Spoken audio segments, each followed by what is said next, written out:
Good morning. You're listening to Shamelessly Shontay. I'm your host, Shontay Lundy, and happy Sunday. We have returning with us today, Kimberly. Good morning, everybody. Thanks for having me back, Shontay. Yes, you're welcome.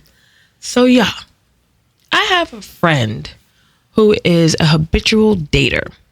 All right. So she said that she met this guy. They were hanging out.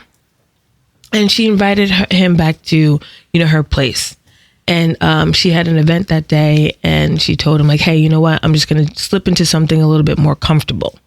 And she said she came back out in her sweat clothes, and he asked her, like, hey, it's okay for you to change your wig too. No, I'm not kidding. This is what she told me. Go ahead. He said, change your wig. And she's like, well, what do you mean? Why would you assume it's a wig? And he said, oh, no, it's just a joke. So my friend is of color and he is not of color. Okay. So she said that she was surprised, didn't think it was funny, but also kind of confused on why he would ask her or suggest for her to change her wig. How do you feel about that story, Kimberly? I am so surprised. And I'm wondering, though, is it just the assumption that all Black women, always wear wigs? I mean, yes, we like to change up our look. We like to change up our hairstyles. But why is that even okay to say? Like, I don't know. So the question is, would he have said it to a non-woman of color? Probably not. And the surprising thing is, well, not surprising, but the truth of the matter is, Black women are not the only ones that like to change up their hairstyles. Black women aren't the only ones that, will rock a sew-in. So, shouldn't make those assumptions. Really quick, though, would you have been offended? I would have been surprised. I don't know if I would have been offended. I would have been really surprised. And I'm just that person that I'm going to ask questions. I'm like, so where's that coming from? Yeah. Because I'm going to want to understand where that's coming from. And might want to let him know that's not really something you want to say to somebody. Especially now if you're just getting to know one another. Exactly. Right? Yeah. It's kind of odd. Exactly. Okay. All right. So this leads me into my next conversation because I think with a question like that, you might need therapy. Yes. And this is why some people do go to therapy, because it's more of like a acceptance and, society and what is beautiful and what isn't beautiful. I've noticed a rise in public discourse surrounding therapy. When I'm logging into social media, I see videos talking about therapy, mental health diagnosis, coping skills, and professionals and unlicensed professional people are talking about their thoughts online. So do we think that there's a stigma around therapy? Like,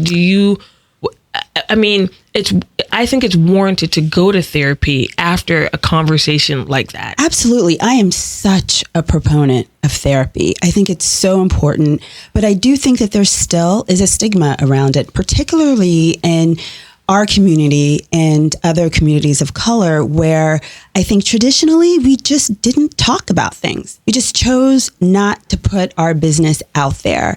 And if you were to seek therapy, it was almost viewed as if it was a weakness, a sign of weakness. So especially with Black men, I think there's just this fear around admitting that maybe you do need to talk to somebody and that is actually okay. So I think that the more you have people who are open and honest and willing to share that, the better.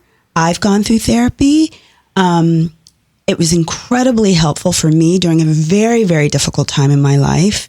I'm so grateful that I had the means to do it as well, because it's not cheap, So I think that's another thing where you have people that choose not to seek therapy because there's a fear that they can't even afford it. So the more information that's out there, I think the better for everyone. Wow. I haven't even thought about the prices of therapy. I just think the first step is allowing yourself to think that you should go to, in good old day fashion words, a shrink.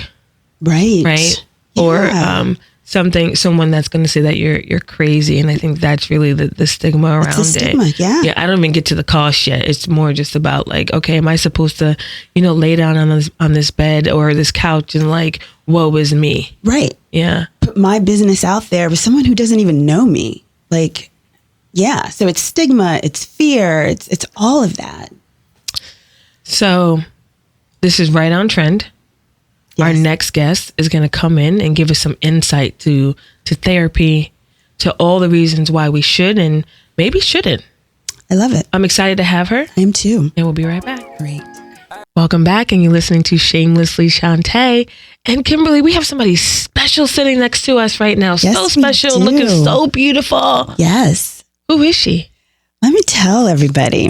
Okay, known globally as a thought leader on mental health disparities and equity for intersectional youth of color, their families, and communities, today's guest is a psychologist, scientist, author, and mental health correspondent.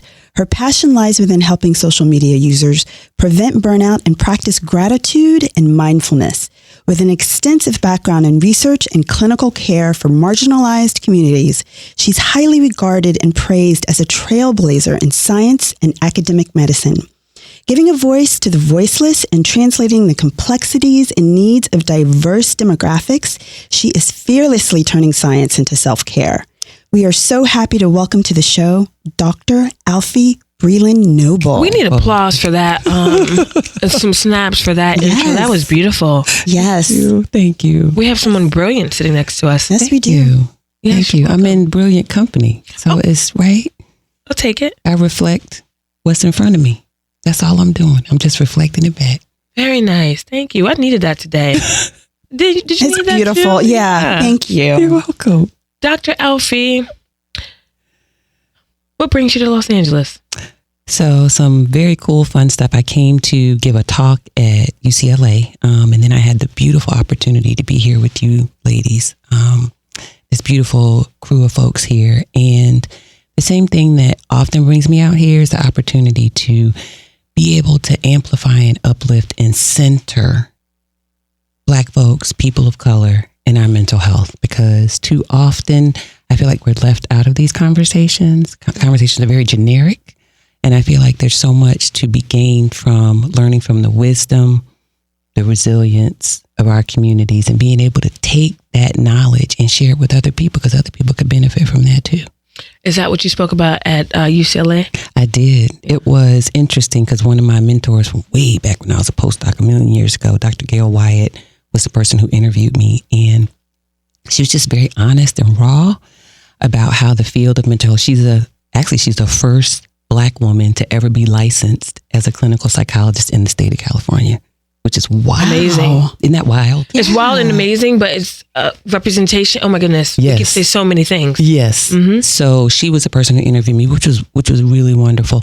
And we just had the opportunity to say to a multiracial audience, if you're not uplifting and centering in your work the needs of all different kinds of people, you're doing people a disservice. Everybody deserves what we talk about at my nonprofit and what I talk about as a person. Everybody deserves the opportunity to achieve optimal mental health. And that's what we try to do. You have such an extensive background in academic medicine and scientific research for your marginalized communities. You're passionate about mental health awareness and practices. What correlations have you discovered when it comes to mental health in the Black community? Okay, so a couple that I'm not going to say anything y'all don't already know. One of them is that stigma is higher. So even though I'm Gen X, even though as you look at younger generations, millennials, Gen Z, Gen Alpha, Black folks in those generations are far more open in talking about mental health. I think the challenge becomes how often do people who are vocal about mental health actually go do something to take care of their mental health? So that's one thing. So we're reducing stigma, but you still have large segments of our population who don't access care. So why do you think that is, right? So you mentioned that you're Gen X, and I'm, I guess, a late millennial, right? So could be Gen X. Why do you think there's such a disconnect in therapy and being open to talk about it versus the people that are growing up now? Okay, so one thing I'm going to take prerogative and say it's because us Gen X, older millennials, and other folks created space. Okay. to allow young people to have the freedom, right? We fought some of those battles just like the baby boomers fought battles for the Gen Xers and older millennials to have space. I think we reared young people. I had 2 kids, 19 and 17, who we talked about this stuff all the time, right? I know I'm unique because of my profession, but I created space for them to be okay talking about mental health. That wasn't how it was for me. So that's a part of it. I think another part of it is that we have social media and we have so much confronting us in every moment. You can't get away from the challenges, right? Worldwide, all the wars, all the struggle. You know, when we were growing up, I don't know if this was like that for you. The only time you had it was the evening news. So you had 6 p.m., right? Yeah. You had 11 p.m. That's the only time you saw it. Maybe you got up in the morning. But now it's a constant cycle. I remember when CNN started. So it's this idea that you're confronted with so much, but you got to have an outlet for it, right? And then I think the pandemic really did a number on all of us. So you have a generation of young folks where mental health has been in their face like since they were babies. And then you have this chasm. Older folks, it wasn't in front of our faces all the time. We were dealing with it, but you know what we were told was suck it up. Yeah. I think I was very apprehensive and nervous to speak about anything that may require, like, are you okay? Just go ahead and lay down. Yeah, you know, it was. I wouldn't say it wasn't talked about, but it definitely was not encouraged either. But you just had to kind of figure it out. Yes. In my situation, in my family. But I also saw my grandmother and my mother deal with things, just deal with them. Yes. Right. So no crying. Yes. You were strong. Yes. You were able to handle it. Yes. And these were the everyday struggles of life. Yes. Being Black and being a woman. Yeah. It just was what it was. You just did what you had to do. And as a businesswoman, right, running a big, giant, beautiful, wonderful, innovative business, you can't afford to look like there's something wrong. Because if you look like there's something wrong, then, you know, in our experience as Black women, for a lot of us, what that translates into, I know this too, running a nonprofit, is, well, is she fit to run her business? Mm-hmm. Right? Mm-hmm. And we don't need no questions, right? It's already hard enough. And so I think that was some of what our parents carried and grandparents carried with them too. I can't afford, you know how many times I heard people say, never let them see you sweat. So if you're struggling with a mental health issue, you're sweating.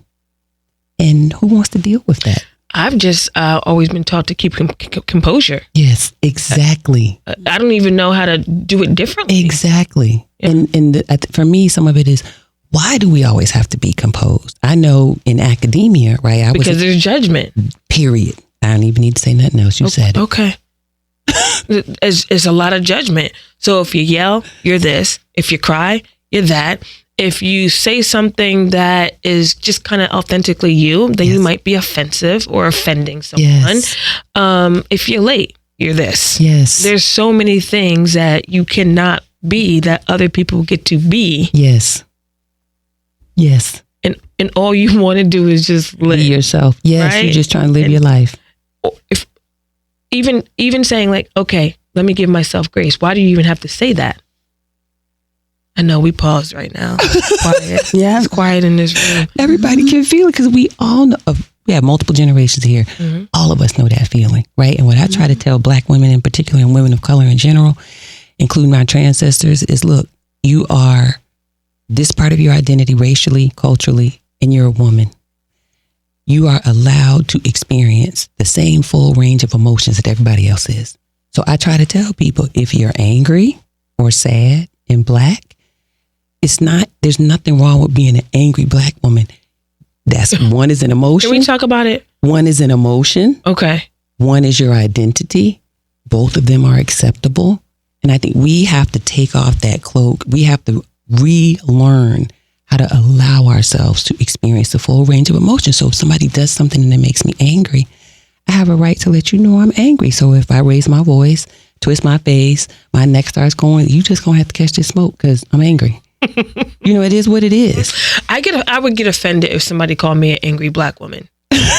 No, because they're trying to offend me. They are. Right? As opposed to recognizing, hey, something just happened here. Yes. Yes. Right? I'm not the jerk. Yes. You might have said something or did something and now I'm reacting. Yes. So now why am I being this bad person because I have an emotion to whatever just happened. Yes. So yes, I would be offended if you said angry Black woman. Yeah. And I think I agree with that because of the way other people label us. What I try to tell people is I feel like it's important for us, for our healing as Black women, to say things like, yes, I am an angry Black woman in this moment. And then everything that you just said, because you did this and this and this, and any normal person's reaction to your behavior would be to be angry. I just so happen to also be a Black woman at the same time. So what you're not going to do is label me as an angry Black woman in a loaded way. I'm going to tell you I'm angry, I'm Black, and I'm a woman. And you're going to deal with me right now.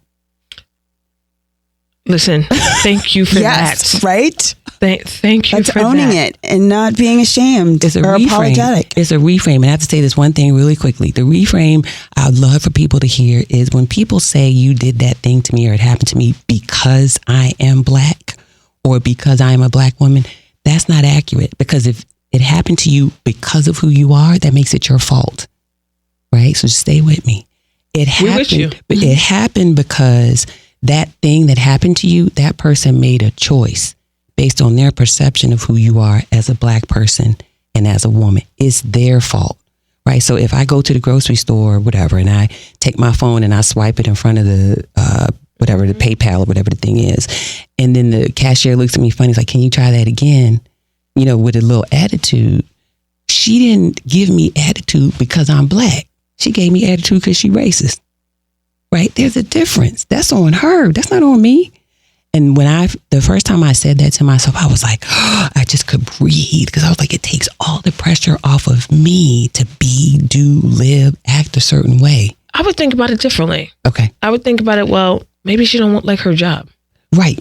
Right? She doesn't like her job, and maybe she tired of that damn credit card not working. Right. And you the 15th customer to come and is not working. Yes. I also think there's other things too. Yes. Okay, so this Black woman just came. Of course her card gonna decline. Yes. Right? I always think that yes. What you mean something wrong with the machine? No, my credit card is good. Yes. Everywhere I go. Yes. This face is good everywhere I go. This face don't decline. Yes. Yeah. So it's interesting that you think that it's that they're thinking that they're racist. Yeah. There.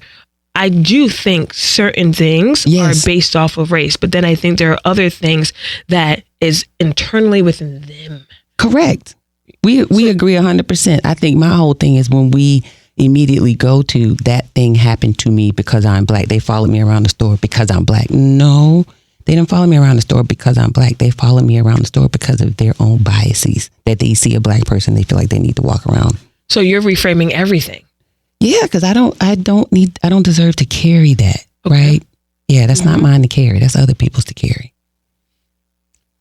Okay. So, thinking about that, so prior to 2016, before BGS was created, people of color, Black people specifically, were not part of the sunscreen narrative. There were no products for us. When you looked at ads, we weren't in those ads. Right. They weren't speaking to us. They weren't concerned about us. Right. So through the years of research, I'm sure you have discovered systems that have marginalized or disadvantaged communities, whether that's, gerrymandering, gentrification, all of those things. How else have you seen Black people being marginalized in your profession that we may not even be aware of? Yeah. One, I think we are aware of, and I remember I'm Gen X, so I'm older. When you used to go to the store, you go through the hair care aisle. Yeah. In the hair care aisle, it was ethnic, but ethnic was kind of code for Black, but basically it was code for everything that wasn't white. Do you know what I mean? So like Asian folks or Latinos who can also be Black. All our hair care, I grew up in an area, a lot of Filipinos. So all of our stuff was like this half of a shelf in the grocery store. Yeah.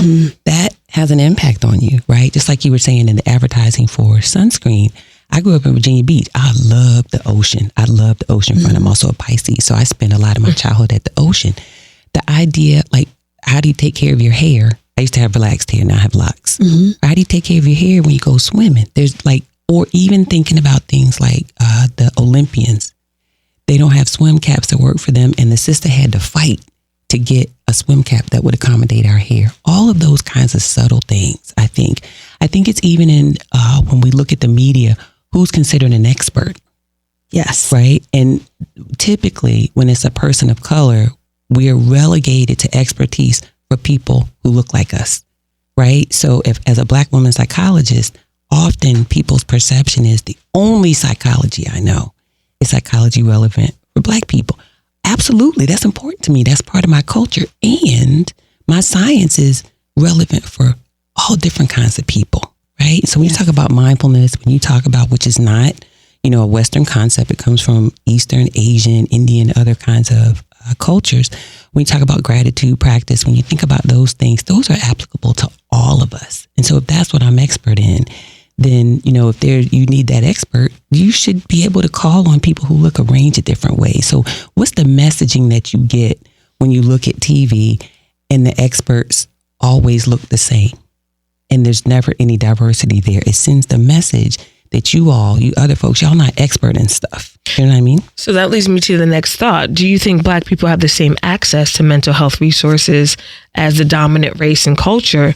What mental health disparities have you noticed? Yeah. So no, we don't have the same access because access suggests not just the hours that the clinics are open and availability. We all know that's the issue. Mm-hmm. Access also means, can you get to somebody who maybe English is not your first language? Can you find somebody who speaks the language that you grew up speaking? Probably not. Can you find somebody who you feel like, now I do believe there's this thing, everything doesn't have to be racial matching, but if it's not, you have to have a strong empathy match and you have to have someone who has taken the time to try to learn about and understand your cultural background. So access is also about, can you access someone who's going to get you, right? Who's going to understand when you come in and talk about, just like, because we're talking about sunscreen and taking care of our skin. If you come from a culture where there are differences in how you're treated based on the lightness or darkness of your skin, do I need to explain that to you? Right? And if I say it, true story, are you going to say, oh yeah, because I'm blind and they treat blondes differently than brunettes. Boo, that's not the same thing. Do you know what I mean? Is that going to be my experience? And so I think that's it. It's also money, but money's not the biggest driver, right? It is, do I have access to someone who's going to understand me? Do I have access to someone who appreciates me and respects me? Am I going to feel valued when I walk in that office? Those are some of the barriers. So I would say absolutely, we do not have the same access to care. Less than 5% of all clinical social workers, psychologists, psychiatrists, and other mental health professionals, less than 5% are Black. So can you find somebody who's going to get you? Not all mental health professionals are trained in cultural responsiveness, cultural competence. So it limits the numbers of people we have access to. So those are some of the barriers, I think, in terms of access. No, we do not have the same access. I don't even think all Black people understand all Black people. No.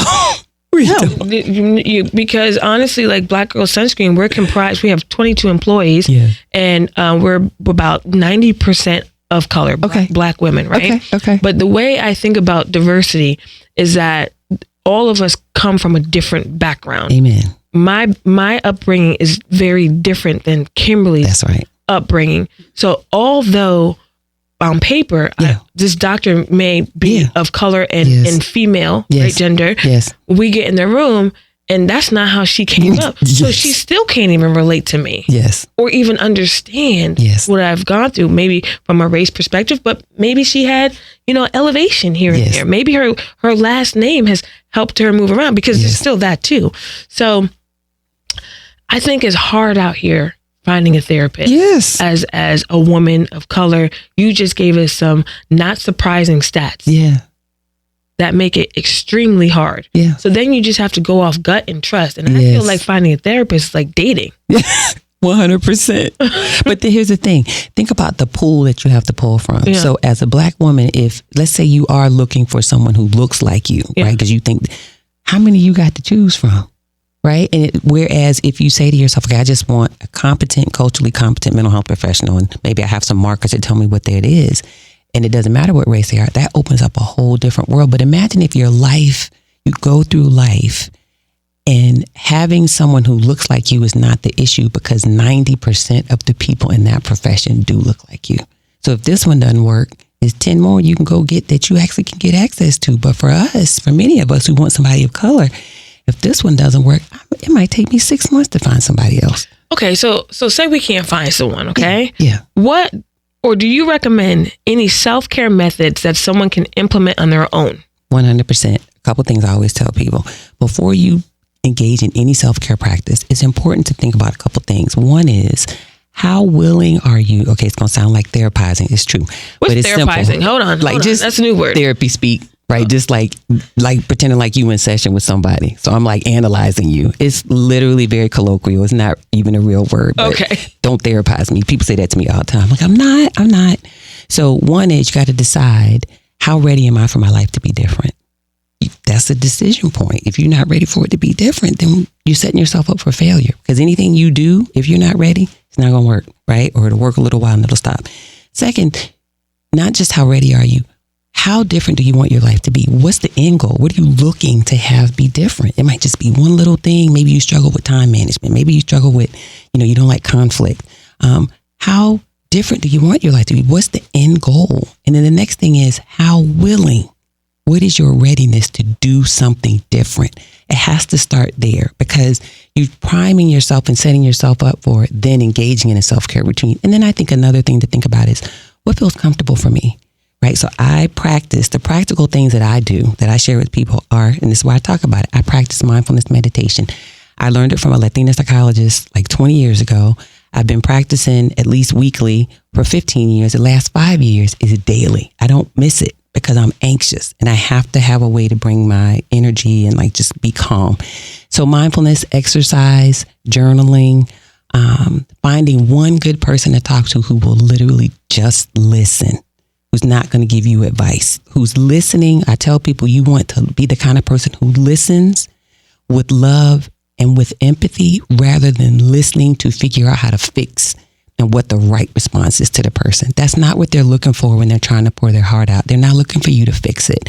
If they are looking for you to fix it, you don't want that responsibility, right? So those are things that I tell people. If you want to practice self-care, start with thinking about, what do you want? Where are you trying to get? How willing are you to do it? And then you can pick one of those many things to practice that self-care.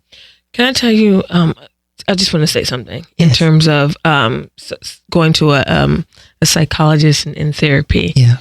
I feel like sometimes things don't get resolved because the therapist keeps asking questions. Now, is that business? No, because you want your client to keep coming back, your patient, or do you feel like you got to continue to peel back the layers to get to the root? Because I don't know if it always gets resolved or answered. That's how I feel with therapy sometimes. It may not, right? And I think there are different approaches. Peeling it all the way back to the root is aligned with what we might call psychoanalysis, right? So you're just trying to keep digging and digging and digging until you get to that thing. Not everybody wants that, right? And not everybody needs that. Some people there's this approach that we call cognitive behavioral therapy. It literally is just teaching you to understand your thoughts. Those are your cognitions, your behaviors, right? Your actions, cognitive behavioral, and your feelings associated with those things. So if I can teach you that triangle, maybe I don't need to dig all the way down to, why do you feel insecure all the time? I'm like literally just making this up. You know what I mean? Maybe all I need to do is say, in those moments when you start to feel the insecurity creeping up, let's give you a practice to stop those thoughts, to acknowledge what you're feeling, and to change your cognition to do something different. That might help you resolve something in one session or 2 sessions, right? So it just depends on, and that's what you're also looking for when you're looking for a therapist or a psychologist or a psychiatrist. You're looking for somebody who's going to give you the kind of treatment that you feel is right for you, not just what they do. Do you know what I mean? Because that might not fit for you. Does that make sense what I'm saying? It does. I just don't know if it's if doctors are applying that. That many are not. Because look, a lot of us are not trained in cognitive behavioral therapy or multiple approaches.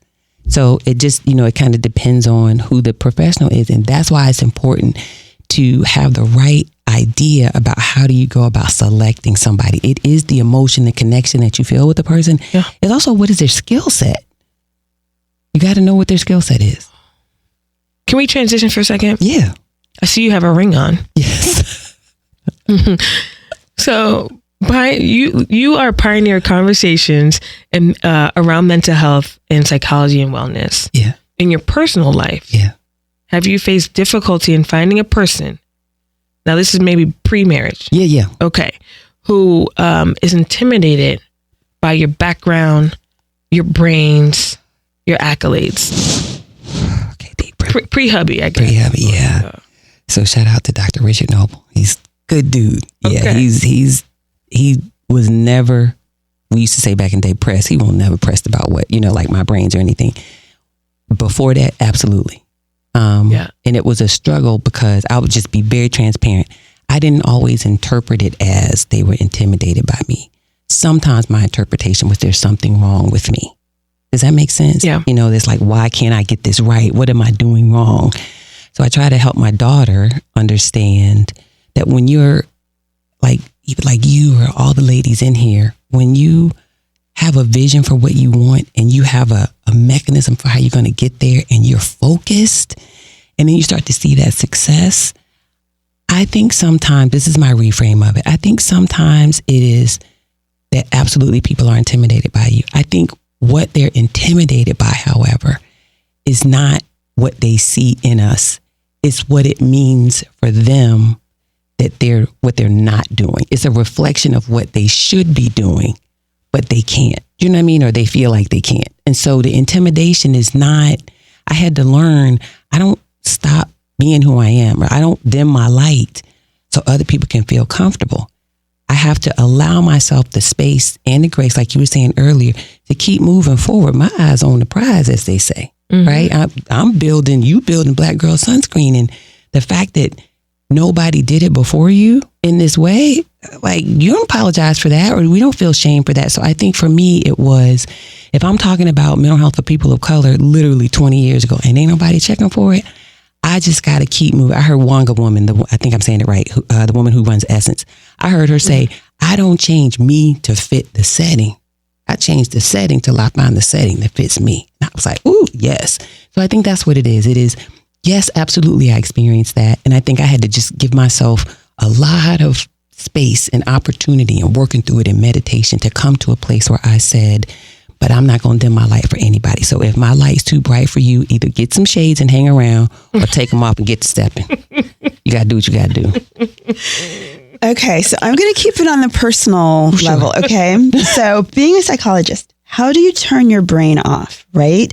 To just love someone and not do what might be natural for you and notice every psychological behavior that maybe needs to be worked on. Like, Yes. How do you just accept them? Mindfulness.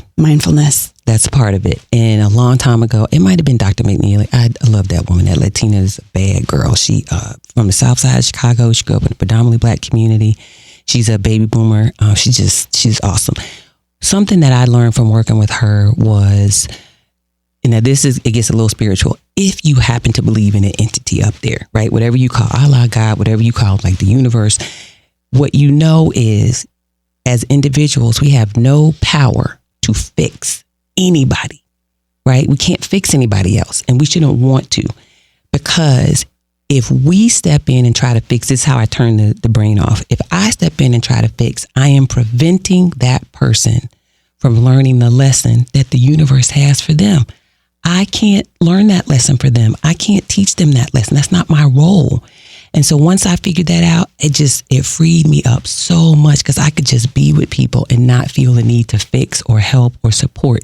And so what I tell people is, if you want help from me, you have to tell me that you want help from me. And we have I'm the boundaries queen in my family. Everybody teases me about it. And my thing is, when people call and they want that, they're like pulling for it, that advice. I'm sure you get the same thing with skincare, right? It is, do you want my advice, or do you want me to just listen to you? You tell me what you want, right? And I'll tell you if I want to give you that. So it never goes out. It's still happening. Like, I'm always sizing people up. Like, it's just like, that's just how my brain works. That's how I've been trained. But I know to keep it to myself. So yes, I can stop it. But one of the things that helps me reduce, I can't stop it. One of the things that helps me reduce it and not verbalize it is mindfulness, being present in the moment. Can you give us some mindfulness techniques for navigating challenges that come up in long-term relationships and navigating today's dating culture? Ooh. Phew. All right. So some of it I don't know because I'm online dating. Like that wasn't a thing. Do you know, like that wasn't a thing when I started dating. It was newer. Yeah. I remember when Match.com started. I have a Filipino girlfriend who met her partner through Match.com. And listen, two of my friends have gotten married off of Tinder. Yeah. Oh yeah. People do it, but it's new. I'm just acknowledging that I don't know that because that wasn't my experience. So I think the tips that I try to give people for navigating that space always come back to the same thing. You have to know and love you. It's so cliche, but it's so true before anybody else can know and love you. Because how do you present authentic you if you don't love who that is, if you don't know who that is? So part of that for me is like, again, going back to the mindfulness practice. Mindfulness really is just a way of allowing you to remain present. Just be present, right? And I tell people, as an anxious person, we get caught up, I think this is true for dating too, when we think too far ahead or we look too far back. You can't change any of those things. You can't change what happened before. You have no idea what's coming down the pike. So what you have is right now. So like, I'm thinking about somebody I've been having this conversation with over the last week. Oh, well, he didn't or she didn't text me and we text all the time. Okay. That's right now. You don't know what's going on with that person. Either you're going to ask them and get an answer and find out, which is often the issue. We're too scared because we're scared the answer might be on. We'll be bothered with you no more. Right. But, you're either going to ask the question about why they're not texting or why they're silent, or you're not. You got to make a decision. And is the decision rooted in, I'm comfortable with me, so I'm going to give them space to do them? Or am I so anxious about the need to be liked and cared for from this person that I'm going to allow that to drive my behavior towards them? And you don't want the latter. Your behavior should always be driven by what's important to you. So I think I'm not saying it's easy. So I think if we can keep that in mind, that I come first, I am important, I'm putting myself first. If I have a question, I got to figure out a way to ask this question of this person, and I got to be ready for the answer, whatever the situation is. If I can do that, that can help me navigate like the swiping, do you know what I mean? And the going from online to IRL and like just sort of navigating the early stages. And some of it is a game, right? Like you don't text for a couple of days, or, you don't immediately, call them when you leave the date. That's how it used to be back in the day. But I think that, there is some game plan. I don't think you can get away from that. But I think the key is, am I comfortable with me? Do I love me? And here's where I think people get into trouble. We go looking on Tinder or any of these other places for the person who's going to make us feel whole. You can't look for someone else to make you feel whole. So then how does it come? How does the relationship come about? It's not you're looking for somebody to make you whole. What you're looking for is you're a whole entity, they're a whole entity, and you come together and form a whole relationship. So you're coming to the table as a whole person. I'm not saying you're perfect, but you're comfortable enough with you, right? We all got stuff that we got to work through. So I'm not saying that we're not flawless, but I'm a whole person. I don't need this person to make me feel so good about myself that now I'm going to feel whole. Because think about it. If they are the person who makes you feel whole, what happens when they're gone? You don't feel whole anymore. And that's not the goal. So I think if we can start from a place of, again, it's not easy. If we can start from a place of, I'm comfortable enough with myself that I can allow that person to be him or herself, and together we can form a unit. To me, that's the goal. Thank you for that advice. I mean, it's much needed. It's ugly. It's hard out here for folks in this dating world and marriage. But I do hear the divorce rate is down. Oh, that's good. I did hear that. That's good. So hopefully they'll apply what you just said. Yeah, I hope. Yeah. We're going to do something a little fun here. Okay. We're going to do a game of this or that. Okay. Okay. You ready? Yes. Okay. Sneakers or clogs? Sneakers. Really? Yes. Alexander McQueen all day. Oh. Okay. All day. Every day. Chocolate or vanilla? Ooh. Swirl. Oh, nice. Love it. That leads me to ice cream. So hard or soft ice cream? Ooh. Hard. Yeah. I don't like much I like ice cream. soft ice cream. Yeah. Okay. Weights or cardio? Weights, girl, all day. I got to be doing something. I feel Same. Draft or bottle? I don't drink beer. Bottle. Okay. Well, let's do water. Tap or bottled? San Pellegrino. Okay. Bottle. Sparkling water. Okay. Savory or sweet? Savory. Grey's Anatomy or ER? Ooh. Oh. I've never seen either. Really? No. Ooh, that's a good one. Grey's Anatomy is way more diverse. Okay. Yes. Eat out or dine in? Girl, eat out. I ain't cooking nothing. I love I'm tired. I love it. You know what I say that is? A modern woman.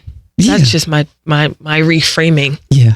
There's ain't nothing wrong with that. Of it all. I think that's good. Yeah, because you get judged when you don't cook. I mean, I can cook. I like to cook. Who has time? You run the business. All these folks got careers and stuff. Remember, some of our foremothers, their job was the home. So you were already home and you could cook. And it's a noble and it's honest and it's wonderful. But they created space for us to go out here and run whole companies. You can't run a company all day, do everything you have to. First of all, you're not home in time to cook. And then take 2 or 3 hours to cook unless it's a deliberate effort. Yeah. So I'm okay with it. Uber Eats all day. Child, please. Pirate ship or spaceship? Spaceship. Yeah. Andre 3000. I got to go. Oh.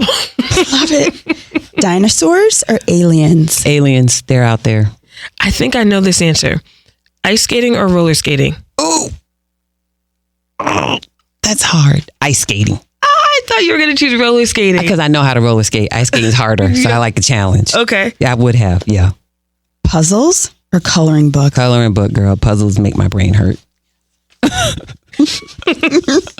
Do you have any adult coloring books? I do. Yeah. There's some of those mood with the swirlies and stuff. Yeah. Dr. Alfiee, it's okay that we called you by your first name, right? Yeah. Yeah. I love that. Yeah. You know, your first name is like a last name though. Yes. Yeah. It confuses people a lot. I think it confused them at the hotel. That's why I couldn't log into the Wi-Fi because they had Alfiee. And it didn't occur to me to put Alfiee as the last name. Who knows?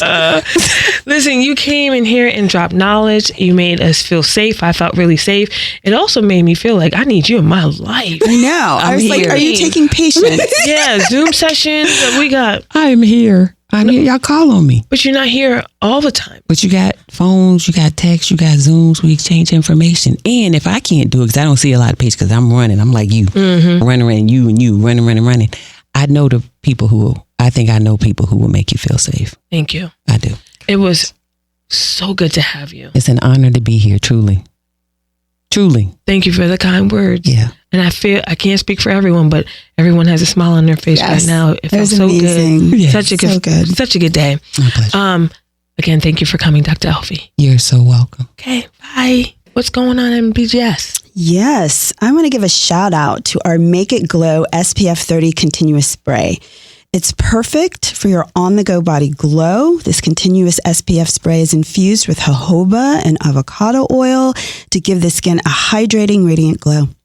This non-greasy formula has a dry touch finish and leaves the skin silky smooth and glowing, perfect for warm days under the sun. Make It Glow is the sunscreen for summer, which is right around the corner. And I love it so much because if I need to do something really, really quick and I don't want to get anything on my hands, I can do a quick spray, whether it's on my body, on my face, and go. Oh, she's a stunner. Yep. She is a stunner. Make It Glow. She is the first of our continuous sprays collection. And we did this for the girlies that actually don't want to have sticky hands. They don't want to put the lotion on their friends or themselves. And one of the things that I encountered in my beginning days of wearing sunscreen was I didn't want to help my friends. It was totally weird. Like, hey, can you rub this sunscreen on my back? And I'm like, I'm not your man. Yeah. I don't want to do that. So with the spray, at least you can turn around, swirl, whatever you need to do, and you're protected. Now, the thing with sprays is that most people don't know how to put it on properly. So with a spray, you're supposed to spray and then still rub in, because with sprays, you miss spots, whereas with lotions you're able to get it everywhere. So that would be my tip if you are going to wear any type of spray, anything, is to rub it in to get full maximum coverage. Yeah, that even coverage. Mm-hmm. But Make It Glow pairs very well with like a Make It Matte. Yes. Because you could put the Make It Matte on your face and then Make It Glow, of course, on your body, and it's TSA approved. You could travel it with it, put it right in your toiletries, and hit whatever sun you want to hit. Let's go. All right. Yeah. And you're listening to Shamelessly Shontay. Bye.